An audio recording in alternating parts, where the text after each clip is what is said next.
देवास जिले की सुतवास तहसील के ग्रामीण आदिवासी गरीबों को सरकारी योजनाओं का लाभ नहीं मिल रहा। इसी को लेकर हीरापुर खेड़ा के ग्रामवासी कलेक्टर कार्यालय में सरपंच सचिव के खिलाफ आवेदन दिया और ज्ञापन के माध्यम से बताया कि सरपंच सचिव द्वारा हमें किसी भी सरकारी योजनाओं का लाभ नहीं देते हैं और न ही गाँव में शौचालय है। हमें लोगों को शौच के लिए बाहर जाना पड़ता है, जिससे गंदगी होती है और मच्छर मक्खियाँ पनपते हैं, इससे गंभीर बीमारियाँ फैलती हैं। हम गरीबों को आवास योजनाओं का भी किसी को लाभ नहीं दिया गया। पीने का पानी की, रोड जैसी सुविधाओं से ग्रामवासी वंचित है। ग्रामीणों का कहना है कि हमने कई बार मंत्री जी को आवेदन दिया कि हमें आवास योजना का लाभ दिया जाए, लेकिन हमारी कोई सुनवाई नहीं हुई। हम टूटे झोपड़ों में रहते हैं और उज्ज्वला योजना, शौचालय जैसे अनेक सुविधा हमें नहीं मिल पा रही। हम ग्रामीण सरपंच मंत्री के पास जाते हैं तो वह हमसे पैसे की मांग करते हैं और कहते हैं कि पैसे दोगे तो ही आवास का लाभ मिलेगा। हम गरीब आदिवासी के खाने के लाले पड़ते हैं, सरपंच और मंत्री को पैसे कहां से दे। इसी को लेकर हम आदिवासी लोग कलेक्टर से गुहार लगाकर आवास योजना, शौचालय, उज्ज्वला योजना, रोड, पीने का पानी ऐसी योजनाओं से वंचित न हो, ताकि हम भी एक अच्छे इंसान की तरह रह सकें। गांव में गंदगी होने के कारण मच्छर से कई प्रकार की बीमारी फैलती है और हम आदिवासी कुछ नहीं कर पाते। कई बार मंत्री से और जनपद पंचायत सीईओ को इसकी लिखित शिकायत भी दी है, लेकिन अभी तक कोई सुनने को तैयार नहीं। सरपंच और सचिव के खिलाफ कार्रवाई करते हुए हम लोगों को इन्हें योजनाओं का लाभ दिलाया जाए। रोड नहीं बन रहा हमारे गांव में, कोई आवास नहीं दे रहा। अब ये सरकारी नहीं दे रहे, सब ये सर सुन रहे नहीं रहे ना। हमारा कहाँ सुनो रहे सब गंदी वाड़ा में पड़े हमारा गाँव, शौचालय भी नहीं है, वो पानी का भी समस्या है। पानी पीने का है पर बहुत दूर है, वो मोटर डाल कर लाना पड़ा अपना अपना किराए से लगा उसका मोटर का भी। जब पानी आए हमारे पास ये फाइल जमा किए। Ashok Verma, bureau report, Dewas.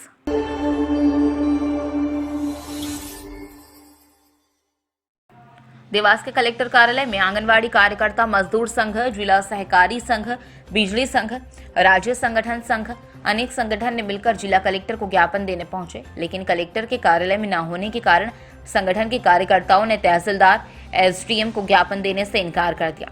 संगठनों के पदाधिकारी का कहना था कि हम कलेक्टर को ही ज्ञापन देंगे, अन्यथा हम धरने पर बैठ जाएंगे। कलेक्टर कार्यालय के सामने बैठी महिलाओं को देखकर महिला बाल विकास अधिकारी मोहन लाल अहिरवार, सीडीपीओ आए और उन्होंने आंगनवाड़ी राष्ट्रीय उपाध्यक्ष रंजना राणा को बुलाकर वहां से हटने के लिए कहा।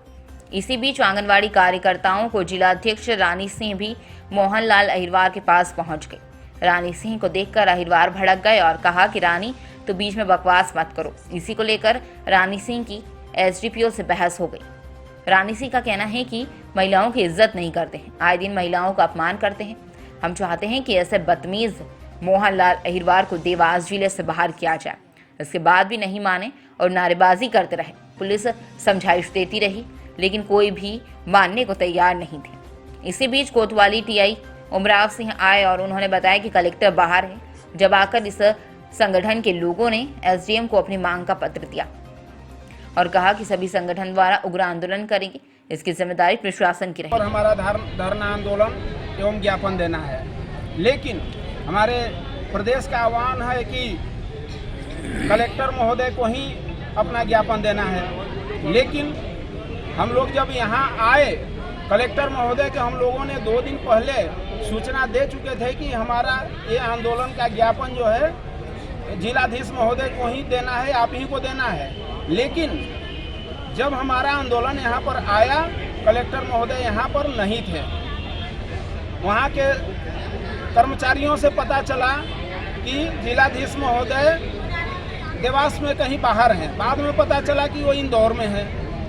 उसके बाद में पता चला कि वो भोपाल चले गए हैं। और हमारा जो जिद था हमारे कार्यकर्ताओं को, नहीं, हम कलेक्टर महोदय को ही ज्ञापन देंगे। लेकिन प्रशासन के हमारे साथ एक अच्छा व्यवहार के कारण, अच्छी वार्तालाप के वजह से हम लोगों ने इस बात पर राजी हुए कि एडीएम महोदय को हम लोग ज्ञापन देंगे। हम लोग बीएमएस के बैनर तले आंगनबाड़ी कार्यकर्ता सारे के आए, सब लोग यहाँ पर ज्ञापन देने आए थे कलेक्टर ऑफिस। तभी 4 बजे के लगभग हमारे सीडीपीओ मोहन लाल अहिरवार सर आए आते ही उन्होंने सबसे पहले हमारी दीदी रंजना राणा जो कि हमारी संघ की राष्ट्रीय उपाध्यक्ष है, इनके साथ उन्होंने भद्रता से ही पूछा कि रंजना ये तुम लोग यहाँ क्या कर रहे हो, पहले तो ये बोला। उसके बाद में जब बोला कि हम ज्ञापन देने आए तो इतने में उन्होंने बोला कि हटाओ यहाँ से अपने कार्यकर्ताओं को। तो मैं बोली बीच में कि सर हटाएं क्यों, हम लोग छुट्टी लेकर आए हैं, आज हम लोग छुट्टी पर हैं। उन्होंने बोला कि तू चुप रहे, तुझसे बात नहीं कर रहा हूँ, तू बोल। जो कि मुझे सुनते ही बहुत बुरा लगा। वो तू तड़ाके से उन्होंने मुझसे बात की। CDPO है, मानते हैं हम लोग, लेकिन इसका मतलब ये नहीं है कि वो अपने पद का दुरुपयोग करे और हम कार्यकर्ताओं के साथ में तू तड़ाके से बात कर रहे हैं। Ashok Verma, bureau report, Dewas.